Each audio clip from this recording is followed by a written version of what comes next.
Hello and welcome to a new episode of Score Sheet. A very special episode. We decided to be on air after 11 instead of after 10, or to be accurate, after this marathon, which took place in Gabon and ended just a few minutes ago between Egypt and Morocco in the most prestigious football event, the African Cup of Nations, and it was the quarter-final, the decider who is going to advance to the semi-final. And as I said, it was a marathon which was supposed to be only 93 minutes, but for some reasons, or this was according to the referee, it lasted for 94 minutes and 38 seconds in specific. We are going to turn back to analyze the whole story from the first whistle to the last one. We are going to have via phone two of our very special sports analysts. We are going to be back to speak in detail about our chances in this African Championship, which we are the record winners, having clinched this title for 7 times, 3 times in a row, 2006, 2008 and 2010. After the short break, I'm going to be back, but before I go and after I come back, I'm going to start with this word. Congratulations to all Egyptians.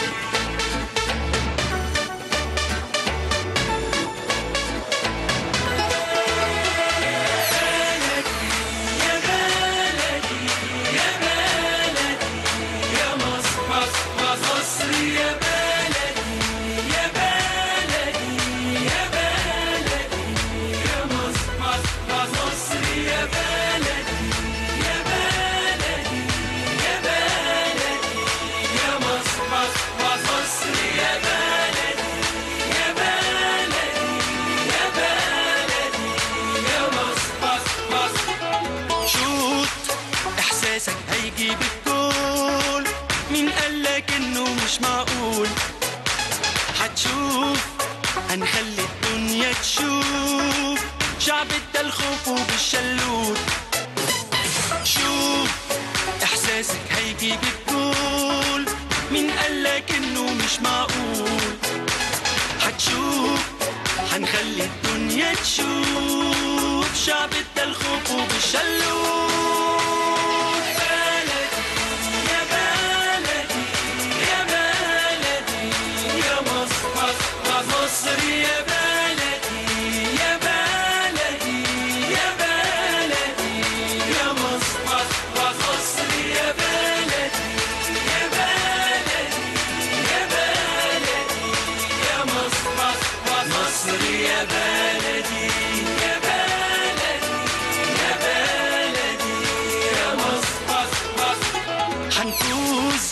باللعبة الحلوة وبالروح، لو حتى خسرنا زعلنا يروح. مين قال إن المصريين بيشجعوا بس عشان الفوز؟ هنفوز باللعبة الحلوة وبالروح، لو حتى خسرنا زعلنا يروح. صوت تشجيعنا مش هيموت، هيرج الملعب لما تعود.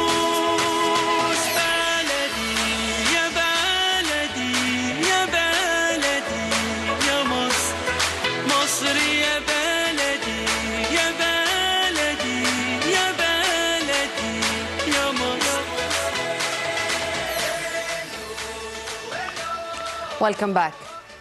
A new victory for Egypt, a new triumph. After 31 years ago, it was El Zaki and the veteran goalkeeper, of course, of the national team of Morocco by then, and the Nile Maradona or Tahir Abu Zaid. He did it by then, and since then, nothing happened on the Egyptian side. In front of Morocco, the case was not that good for the Egyptians. Today, the case was totally different, thank God. But was it the players, the tactics? Is it because we are that much acquainted now with the very bad pitch in Gabon? We are going to speak in detail with our sports analysts, and we are going to start with our dear sports analyst, Youssef Ashraf. Youssef, hello. Hello. Yusuf, first, congratulations. Thank you. Congratulations to all of you. Yusuf, as I was saying, there's such a gap between this goal of Tahir Abu Zaid and this goal of Kahraba today, 31 years. Meaning that Morocco and Egypt, most of the times, Morocco was the winner. In five times, I think Morocco did it 3 times. The Moroccans won 3 times, and today it's going to be the 3rd for the Egyptians against Morocco. Many analysts said that it's not among the players; it's among Latin America and Europe, between Hector Cooper, the Argentine of Egypt, and Hervé Renard of France. As Renard was or is one of the most important foreign coaches who is very much acquainted with the African ways. I mean here all over Africa, whether Northern Africa or Black. Do you agree first, and to what extent? Yes, I think Renard is one of the most experienced coaches in Africa. He's won this cup with Zambia before, he's won this cup with the Ivory Coast before, so he's really an experienced coach, and he's been doing a great job for the past 3 years. But I think Cooper deserves now all the credit that he's doing, and he deserves also to lay off the criticism for a while and get behind him. He's doing a tremendous job, even if he's doing it his own way with his own school, but he's getting the job done, and I think that's what everyone wants. The old school. Let me take this from here. Also, Cooper was criticized to follow, as you have just mentioned, the old school, meaning that he is going to win, if he is going to win, only by chance, only with the counter-attack, but he depends on his defenders. Is this true? Is this because he is now fully trusting the defense line of the Egyptians, or it's because this is his way, whether he's going to deal with the Egyptians or another team? Is it what, in your opinion? At the moment, so he has huge trust in him. Hopefully the injuries will lay off them. We are very sorry to wait for I'm sorry, there's some difficulty. I cannot hear Yusuf well. And we trust that they can go on. And he's playing his own style, which is concentrating on defense. But I also think that his offensive, his counter-attack tactics are also working, and he's not doing a bad job. And we have the methods of playing the counter-attack with star players like Salah and Trezeguet, Ramadan, and then Kahraba. So I think he's using the tools correctly and playing the realistic style that suits our football. Yusuf, when it comes to the man of the match, far from Assam al-Hadari, because Assam is a long, perfect, distinguished story and performance, but let's go to the players far from our goalkeeper. In your opinion, who is the man of the match? Yusuf? Yusuf, can you hear me? I'm sorry for the technical difficulty, but we are going to try once again to have Yusuf Ashraf via phone. Let me, till we have him or our other sports analyst, Wael Mahran, on the phone, give you some data about the previous meetings between Morocco and Egypt. Morocco have won 3 and drawn 1 of 5 previous Cup of Nations matches between the countries. The Moroccan Atlas Lions triumphed 2-1 en route to winning the 1976 title, 2-0 in the 1980 third place playoff, and 1-0 in 1998 group game. Hosts Egypt won 1986 semi-final 1-0 and drew a scoreless draw with Morocco 20 years later at the group stage. Both teams had 50% success in quarterfinals, with Morocco winning 1 and losing 1, and Egypt winning 4 and losing 4. Egypt have won the Cup of Nations a record 7 times, including 3 in a row from the year 2006, while Morocco conquered Africa only once 41 years ago. We are delighted to have once again Yusuf. Yusuf, I'm sorry for the technical difficulty, but I was asking you about the man of the match, far from Assam al-Hadari. Assam is another story, as I said. I haven't really thought about it, but maybe I'll also give it to one of the defenders. I also really like Abdullah Saeed and what he's doing for the team. And but yeah, I think I will pick Abdullah Saeed. I think Abdullah Saeed. Yeah. When I was a guest last time I was with you, I told you Abdullah Saeed was going to be a key factor for our national team, and I think he's been doing his job for the past few games. A key word in the Egyptian performance are the substitutes.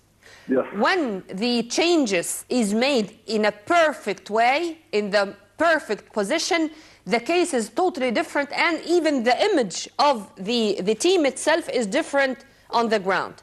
Today it was Kahraba, okay? And I don't know why he reminded me with what happened in 2010 with what happened with Mohamed Nagy Giddu when he won the star as a substitute. Yes. If you agree with me, and if you want to elaborate on this. Yes, I thought about this too today, and not only that, but I also, I think it shows how good you are as a coach. If you can manage well the injuries that happened with the Nenni missing today, also with Marwan Mohsen at the beginning of the game. And before that, Abdel Shafi. Yes, and before that, Abdel Shafi, of course. So he managed that very well, and we really should give him the credit for that. And our substitutions are showing that we have not only the starting 11 are on the good scale, but we have very high quality substitutes that we can count on when times get rough. And it will show how much we need them after these injuries and as the matches go on, with players picking up yellow cards and maybe picking up omissions for the next game. So I think that we have a very high quality bench. Yes. Going to two big questions or question marks in the squad of today. First, to start with Karim Hafiz. Karim Hafiz? Yes, Karim Hafiz. And not to use Saad Samir except in the very final minute of the game. How do you see this? Number one, Karim is that short. And he is going to play against very tall players. And to start with him, this was a question. Not to include Saad Samir was also another question. How do you see this? I think he faced a pretty big problem before the beginning of the game because El Nini was missing, also Abdel Shafi was missing.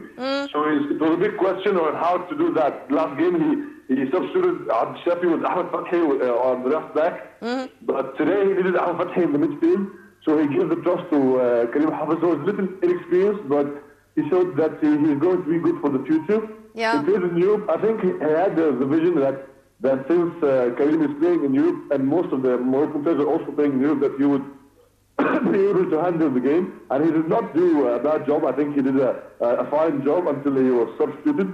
And then Ahmed Fathi, as usual, is one of the most dependable players on the team. Amen to that. And I think that the trust in Ahmed Fathi's capability to move from a position to the other already is giving Cooper another aspect of confidence. Yeah, exactly. And Ahmed Fathi, he really deserves to be nicknamed as El Joker, or the one who can play in any position or move from a position to the other, taking into consideration that it's only Ahmed Fathi and Aissam Al Hadari are the only ones experienced with this competition, with all the characteristics of this competition. Yes, definitely. And Ahmed Fathi is showing how big of a leader he is next to Aissam Al Hadari, and he's showing that with his heart and saying everything he's got every game. He don't ever no complaints, and he's showing that he is one of the most important Egyptian players in the last decade. Yeah. Regarding Ahmed Fathi and Aissam Al Hadari, whenever I'm speaking about the most experienced in our team, also I think their harmony with the new faces is also a key advantage we have, because those two players used to play with Barakat, with Abu Trika, with Sayyid Muawad, with Wa'il Jum'a, with Hosni Abdurabbo, Hummus, I mean, you name it. To be that much in harmony with the new faces, this is another story. Yeah, but the quality of the team shows how we can integrate the new and young talents with the older, more experienced leaders, and I think that the team is doing that. And I think all credit goes to the more experienced players like Fathi and Aissam Al Hadari to show that they can lead this young group of talents, this very young group, and showing them the way, because they've done it before and been there before. So I think, and also you have to give credit to Cooper, who's been doing a good job also integrating those two aspects together. Regarding the goalkeeping position and what Issam Al Hadari is doing, whether in this match or the one before, is really amazing. His performance, his reaction, his self-confidence, his very accurate way of receiving a ball. I mean, you name it. How do you see this, and how this is going to force whether Cooper or Ahmed Nagy to choose Al Hadari in the coming matches? Yeah, I think it's now a no-brainer. It's the obvious choice. His experience is the key, and people did have some suspicions about him before the beginning and how old he is, but he's showing that forget about his age, forget about everything. He's doing a great job as a goalkeeper, as a leader, as a team captain. So I think it's an obvious choice by now, and it's an easy job. And also putting into consideration the injury that happened to Ashraf Ikrami before the tournament, so he's not 100%. So I think it's not going to be a problem. Youssef, whenever it comes to the surprises we have, I think getting out of this competition here, I mean specific teams, Senegal in specific, which was nicknamed as the Barcelona of Africa after participating in this championship, it was another surprise. But, I mean, now in Africa, there's no weak teams. And surprises may happen, I mean, not only in this competition, but in all competition. This is football. But have you expected that Senegal is going to go out? And in that stage? Honestly, not. I thought really Senegal was my favorite to go to the final. But maybe it goes to our benefit that one of the strongest teams. But we cannot think like that. We have to take every game by itself. African football has evolved so much in the past 10 or 20 years, and every team is now playing football. It used to be 3 or 4 teams in the tournament, but now every tournament we see a new young team, like Zambia, like now Burkina Faso, and others are showing that they have Burkina Faso, our common rival, and they can play very well. One final question, Youssef, regarding the professionals. Professionals are very well distributed all over the 16 teams participating in this championship. And there's also another phenomena, which is foreign coaches. The 16 teams participating in this championship have 12 foreign coaches and only 4 locals. How do you see this? I think it's a good move for African football, because these coaches are bringing the professionalism, they're bringing the schools and the difference to the African football, which is giving a new face to the African football. So now the African teams are performing better with different styles of football, and the African Cup of Nations is much more enjoyable now with different schools and different aspects. And also the professionals, it's a good thing, and you see it all over the world. Only in Africa you see that much locals playing in the teams, but now you think about it, it's pretty natural, and it's good for the tournament and for African football and for the quality of the football that's being played in our continent. Yeah. Youssef Ashraf, our sports analyst, thank you very much for your input, and once again, congratulations. Well, let's have a look on what the news agencies said or wrote right after the end of the match. And special thanks to my dear colleague Ibrahim Qabil, who has given me this piece of news from Reuters, from the AFP. Mahmoud Kahraba scrambled the winner in the 88th minute as Egypt beat Morocco 1-0 on Sunday to reach the semi-finals of the African Cup of Nations. A tense last-minute tie in Port Gentil seemed destined for extra time until Kahraba, on as a substitute, poked the ball over the line after the Moroccan defense had failed to cut out a corner. The Pharaohs, record 7-time winners of the trophy, now advance to a semi-final against Burkina Faso in Libreville on Wednesday after recording a rare victory against their North African rivals. This is right, it's really a rare victory. As I said, the last victory of Egypt over Morocco, it was 31 years ago, 1981, and the goalkeeper was then Al-Zaki, and the Maradona of the Nile was the Egyptian scorer by then, Taher Abu Zaid.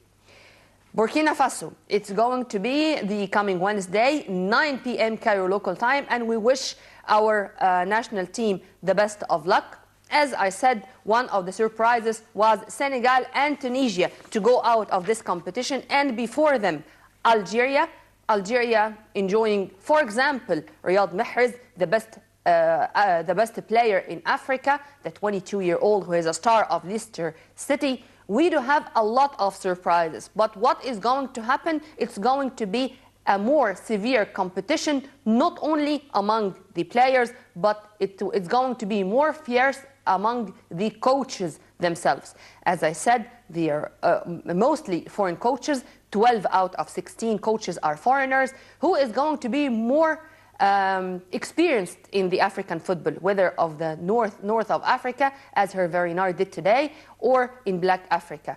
Here we are talking about Ghana, which is going to have a fierce competition or a fierce match against Cameroon. It's going to be on Thursday, just 24 hours after our match, after the Egyptian encounter against Burkina Faso, and Egypt versus Burkina Faso, Ghana versus Cameroon. And who did it with the Burkina Faso? Burkina Faso scored twice in the closing stages to beat Tunisia 2-0. This was 24 hours ago on Saturday, and become the first quarterfinals of the Africa Cup of Nations semi-finals. Also another substitute who did it, and because of this I said that the substitutes or the bench is very effective when it comes to the destiny of the match. The main result is going to depend not only on the 11 players on the pitch, but the bench is very important, and maybe more important even when it comes to international championships like that. Substitute Aristide Bans scored on 81 minutes after a controversially awarded free kick with big screen replays suggesting the handball decision was wrong. Nkoulma doubled the lead 3 minutes later in Libreville with a breakaway goal to clinch the semi-final. Inshallah, it's going to be against Egypt the coming Wednesday, and as I said, and I'm always going to repeat that we wish the Egyptians the best of luck. Also, brothers Jordan and Andre Ayew scored for Ghana as they reached the Africa Cup of Nations semi-finals Sunday with a 2-1 win over the Democratic Republic of Congo. Jordan opened the scoring after 63 minutes, and Andre put Ghana ahead again from the 78th minute penalty. Then Ghana is going to have another fierce encounter next Thursday against Cameroon. While Ghana is seeking a first Cup of Nations since 1982, meaning that Ghana is going to fight to have this place in the final. Tomorrow is another day, and we are going to see and to analyze and to speak in detail about those matches, the most prestigious African football championship, the African Cup of Nations. I'm going to be back right after the short break to continue with what happened today, and to speak about what is going to happen, inshallah, what we should do, what is the coming step, how we should think about our coming encounter against Burkina Faso. All this and more in the remaining part of our score sheet.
Welcome back.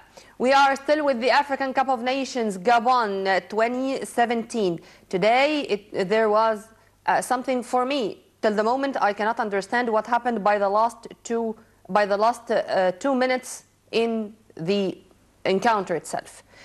The Gabonese referee announced that it's only going to be 3 minutes extra time. Okay, great. But it ended with 4 minutes and 38 seconds. Okay, great. We are very much delighted to have with us our dear colleague and our sports analyst, Wael Mahran. Wael, hello. Hello, how are you? I was speaking about this 3 minutes, and which ended to be 4 minutes and 38 seconds. I don't know how, and I don't know why the referee went on with the ball to reach 4 minutes and 38 seconds after announcing that we do have only 3 minutes after the 90 minutes of the match. Any explanation? No, but I think maybe calculate some time with the ball out for a free kick or something. I don't know. Okay. Well, I always start with the coach and then move to the game and to the players and to whatever the details of the 90 minutes we have. Hector Cooper. Till the moment, Hector Cooper, there are 2 groups. The first is criticizing Cooper of following the old school and to just depend on defense, and the goals would came by chance from a counter-attack, but not to attack all the time to clinch a goal. The others are saying we have nothing to do with the performance, and we care only about the 3 points. We care only about victories he is achieving. Which is which?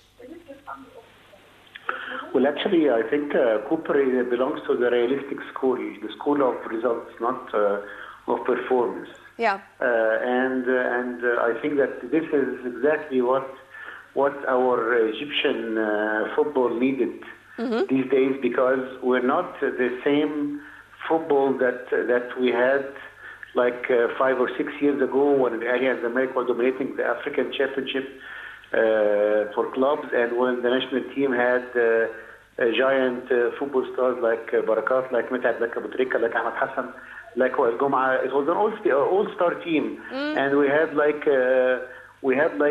in every Cup of Nations we had like 5 or 6 players in the team of the championship. So this is not the team we have now, and the Egyptian football as a whole is not the same Egyptian football which we had back in Hassan Shahata old days, and this needed a realistic point of view dealing with the Egyptian team. And if we see all the football nations right now, we see that the teams, the old powers are not the same. They're all down. Cote d'Ivoire is not there anymore. Nigeria is not there anymore. Cameroon, even they are continuing, but it's not the same form. Ghana, most of their players are not superstars anymore. They're playing in clubs in Europe and everything, but they're fighting for existence in their clubs. They're not even starting lineups in their clubs. So the African football as a whole, I think, in my opinion, is suffering, and that's why we see a very poor Cup of Nations if we look at the overall standard. And right now, the way Cooper is dealing with the national team and the performance that is really realistic, and looking at the potential that he has and utilizing his resources, this is the best point of view. In my opinion, today he started a very good start with theoretically the best lineup, placing Ahmed Fathi in place of Nini because Nini was injured. Injured, yes, and Karim Hafez in place of Abd Shafi because Abd Shafi is injured also. So that was theoretically the best choices. But when you saw the first half and we saw the performance of Karim Hafez, who was very far away, he made the switch with Ahmed Fathi going there in the left side and placing Kahraba in, which was a very good change, and was a really, regardless of the goal that Kahraba scored, but we needed that change because Karim Hafiz was actually not doing well at all, defense or offense, and we needed at the same time someone in the offensive part to give a push to the team, which Kahraba did, because Kuka was just the regular striker who jumps for the ball, and we need that also. But we needed someone who can run and who can make a push for the offensive part in the Egyptian team, which happened with Kahraba. So I think he dealt with the game really, really very well. And the ups and downs of the team were because of his point of view and his additions to the team, which made the team come back in the second half. And I think that he's doing a great job with the Egyptian team. Well, regarding the role of Mohamed Salah, I'm here to represent the man in the street. And of course, you know that Egyptians are all experts when it comes to football. Some would say that Mohamed Salah's role is just to catch one or two of the rivals, to take care of him, meaning that we are going to get rid of the activities of those two. And others would say, no, Mohamed Salah has a very big role. He is the point of order, the maestro, the one who is having harmony with the others, or let the others go into harmony. Which is which, once again? Well, I think Mohamed Salah is doing a tactical role. If you look at Mohamed Salah with Roma and with the Egyptian team, even in matches before the Cup, the African Cup, his role was mainly offensive. He didn't go back to defense. He didn't he doesn't place strong pressure on the defenders. He only appeals when you have the ball. Yeah. But his role in the Cup of Nations is a mix of both, which is new to Mohamed Salah and consumes a lot of effort from him, because if you see him going back to almost very close to our goal, to defense and to support Mohammadi, and then to push forward a lot against a young and a very fast Moroccan left back, and place pressure on him all the match. This was actually an extra role from Mohamed Salah, and I think that he did it very well, and he was very good in placing the offensive parts of the Egyptian team, and with the assistance of Abdullah Saeed, they made a very nice duet and a very strong duet. And this duet even was very clear even before the championship and now in the championship. And I think he's doing great. And the pressure is on him, is huge on him, being the main superstar of the team. Yep. And he's always on the spot and always plays under heavy defense and let me take it from you. Pushing and striking by defenders from all the teams that they know Mohamed Salah very well. Yes. So I think he's doing very good. Let me take it from you, and I loved the word you've used, duet, because our favorite duet, for example, whether in Al Ahly or in our national team just a few years ago, it was Said Maawad and Muhammad Barakat, for example. And today, the duet between Ali Gabr and Ahmed Hijazi. If a ball just went without the intervention of Ahmed Hijazi, you would find Ali Gabr to fill the gap, or vice versa. How do you see this harmony between those two players, in specific in our defense line? Well, again, I would like to refer it back to the coach. The coach is doing great in that, because Ali Gabr wasn't the main defender. Like a year ago, it was Rami Rabia with Ahmed Hijazi, and they were both in Al Ahly and the national team. But Rami Rabia got injured, and Ali Gabr went in, and he made a very good harmony. And also, they made very good harmony between them and the right and left back, whether it's Abd Shafi or Karim, and on the right side, Ahmed Fathi or Mohammadi. So I think that, again, it's the team. The team is what counts. And this is what it's more about the Egyptian team.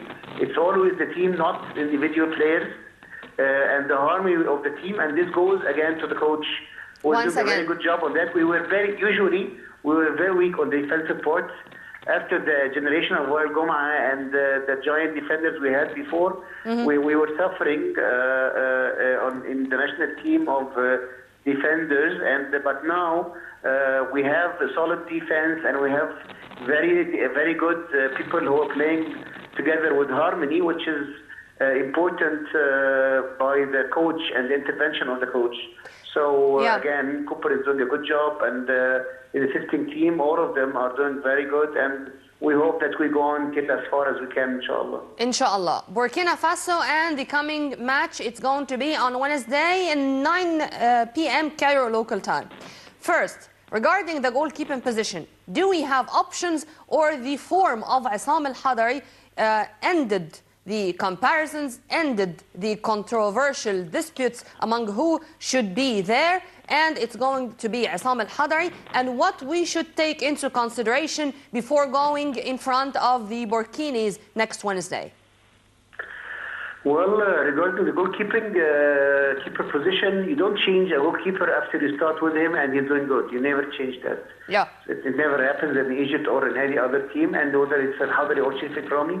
If Sharif Ikrami would have started and he went going well, no one would have could change him unless for an injury. And so was Shenawi. If Shenawi would went on without an injury, he would be there over here today against Morocco. So it's all about the consistency and the continuity of the goalkeeper. If he's doing well, you never change the goalkeeper. This is the main position that you never change, whatever happens.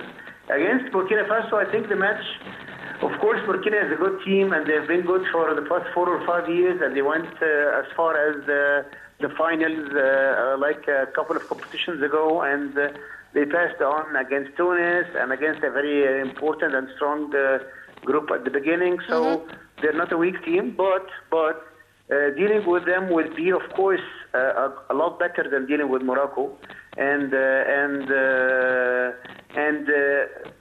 I think we are the upper hand, and we are in favor of going to the finals. Of course, football doesn't know who's in favor or who's older and who has history and who doesn't. But of course, Egypt has an upper hand against Burkina, and our hopes are very high, inshallah, for the finals and for the competition itself, inshallah. We hope so. One final question regarding this. Coaches or international coaches prefer to consider each match as a competition in itself. I mean, I should not think about what's going to happen tomorrow or who is going to beat who, so I'm going to meet if I won. No, to consider this match the final even. Do you agree with this? Yes, of course. And Cooper said that before the competition started, he said that this is his first time ever he plays a tournament like that, and he will deal with each match as the first and last match until he passes that match on to the next one. And this is how, if we saw the matches of the Asian team, this is what they did exactly. Every match they dealt with it on its own and corrected their path and corrected their performance, and switched the formation of the team according to each match, and this is the best way to deal with any tournament. Then no change techniques. I don't think he will. No change tactics. I mean. I think only that next match, if Abd Shafi is better, he'll play. If not, Fatah will be the left back. Karim Hafez won't have any more chances. Marwan Mohsen will not be there because of his knee injury, so I'm not sure if he'll start with Kuka and then place Kahraba again on the bench and put him in the second half or something if we need them, or he will start with Kahraba right away. I don't know. It will depend upon how he sees Burkina, the defense of Burkina Faso. Does he need a tall player to help him with the headers, or he needs someone fast and a dribbler to control the ball like Ramadan Sobhi or Kahraba? But I'm sure that Ahmed Fathi will be on the left back instead of Karim Hafez, or Abd Shafi if he's good. Abd Shafi will play, and Ahmed Fathi might be at the midfield still, or the right side. I'm not sure how we'll use Ahmed Fathi. Ahmed Fathi will be there on the team, on the starting lineup. Nini also will depend upon his status that match. Yeah. But I'm pretty sure that Karim Hafez won't be there, and Kuka has a 50-50 chance. Wael Mahran, our dear colleague and our sports analyst, thank you very much for your input and congratulations.